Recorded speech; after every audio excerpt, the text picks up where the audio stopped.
d'aide diabétique a posé ses premiers jalons, a commencé son travail. Et je lui disais, donc je le partage également avec vous, finalement d'avoir 15 ans, à la fois c'est beau, parce que ça veut dire que vous avez réussi à vous inscrire dans la durée de ce travail dans lequel vous êtes engagé, en partant en fait presque de rien. Presque de rien. Et ça veut dire surtout que le service que vous rendez aux personnes qui sont effectivement atteintes de cette maladie qui est le diabète est un service utile. Et je le disais au président Frère, je me rappelle les premières assemblées générales, les premières permanences.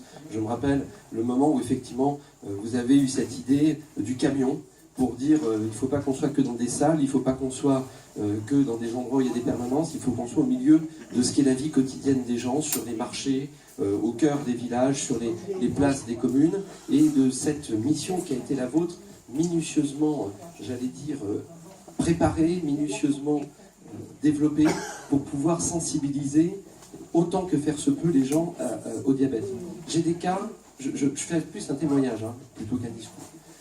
J'ai des cas très particuliers, très concrets que je connais à Commentry, qui avaient du diabète, qui ne le savaient pas, parce qu'il n'avait pas été diagnostiqué. Et c'est grâce à l'action qui était la vôtre que du coup, ils sont rentrés dans une logique de soins et d'accompagnement, parce que c'est aussi une réalité. Je pense à quelques dossiers qu'on a essayé de porter ensemble, avec plus ou moins de succès, mais au moins on a essayé de les porter, sur les problématiques du permis de conduire, qui restent de toute façon des sujets toujours d'actualité. Et j'ai à l'esprit, et Patrick vous l'avez aussi, la situation de tel ou tel jeune qui avait une vocation, il voulait être chauffeur routier. Mais il était diabétique et dépendant à l'insuline.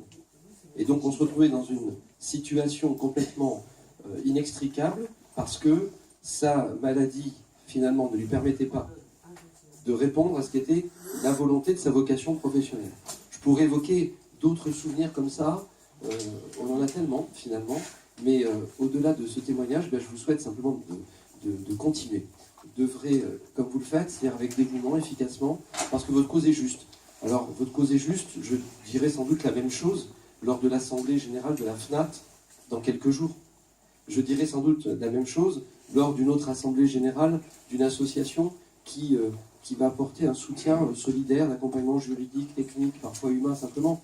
Mais oui, vous faites partie de ces associations-là qui ne sont pas des associations pour du loisir, et il en faut. Qui ne sont pas des associations pour une pratique sportive, et il en faut. Qui ne sont pas des associations pour partager une passion diverse et variée. Vous faites partie de ces associations que j'appelle de solidarité, c'est-à-dire qui considèrent qu'à un moment donné, il y a besoin de se serrer les coudes entre les personnes qui connaissent la même difficulté pour défendre et faire avancer un certain nombre de fois des dossiers ou des prises de position, ce qui me permet de saluer la suppléante de la députée, parce que je sais qu'elle va repartir avec une liste de courses très, très détaillée, ça tu es prévenu. Tu sais qu'à la fin de l'AG, ils vont te dire, voilà, s'il pouvait y avoir un amendement sur ce sujet-là, s'il pouvait y avoir une remontée à la ministre Buzyn, s'il pouvait y avoir ça, mais c'est très bien, parce que c'est aussi comme ça qu'on le dit une fois, 2 fois, 10 fois, 100 fois, et qu'à la fin, les lignes bougent. Je salue les élus aussi qui sont là, et qui savent dans leur propre commune, à Saint-Victor, à Montluçon, combien cette association a pu être utile. Donc ces associations qui font partie du cœur de la solidarité dans notre pays. Et comme je ne vais pas être trop long, dans un département comme le nôtre, de 340 000 habitants, qui n'est pas un tout petit département, qui n'est pas un très grand département non plus. Je crois que c'est parfait qu'il puisse y avoir cette action qui soit pour partie accompagnée par les collectivités, le conseil départemental notamment, mais surtout menée par le tissu associatif, parce que c'est ainsi qu'on est efficace. Si vous étiez tout seul, vous auriez plus de difficultés. Et si c'était par exemple le département ou les communes qui voulaient le faire toutes seules, ça coûterait beaucoup plus cher. Et je vous dis comme c'est la vérité. Et là, c'est un bon compromis d'équilibre entre l'énergie gratuite, bénévole que vous mobilisez dans cette action qui est la vôtre, et puis le petit coup de pouce qu'on peut faire pour de temps en temps un peu moins patiner dans la semoule et retrouver du grip et avancer plus vite. Voilà ce que je voulais partager. Une longue histoire, déjà, parce que 15 ans, c'est pas rien.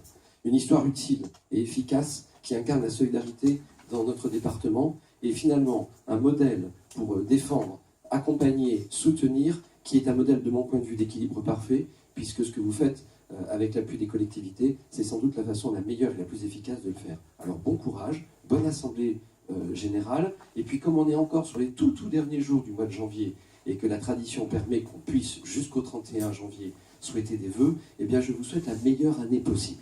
celle qui sera pour vous la plus épanouissante, avec son lot de difficultés, parce que c'est toujours comme ça, avec son lot parfois d'épreuves. Mais n'empêche que je vous souhaite que ce soit la meilleure possible pour chacune et chacun d'entre vous. Et je vous remercie, Président, de m'avoir quand même donné la parole alors que je vous avais interdit de le faire et d'avoir lourdement désobéi. Merci à vous.